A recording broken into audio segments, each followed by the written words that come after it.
So hello guys, in this video we are going to learn how to block a shop on Etsy. So for that guys, first of all you'll have to open any web browser on your computer. As you can see guys, I'm using Google Chrome, but you can use any one of in the market.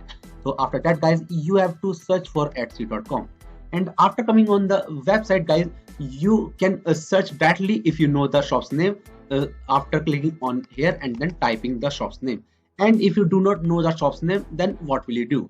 Let's say guys, you want to block the shop of this item, then you have to click on this item and you will get it transferred on this page. And after that, coming on this page, you have to scroll down a little bit and then you will find the owner's name. Now you have to click on this name, and after you'll get transferred on this, and then you will get transferred on this page. Now you can see guys the shop's name, and you can also see guys the owner's name, or you can say the seller's name.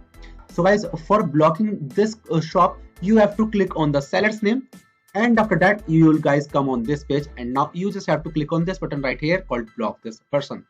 Now click on it, and then you'll have to again click this button called block Rameshwari Call, because this is the name of the seller.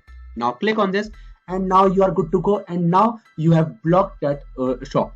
So that's it for the video guys. If you find this video helpful, then please subscribe to our channel, and thanks for watching.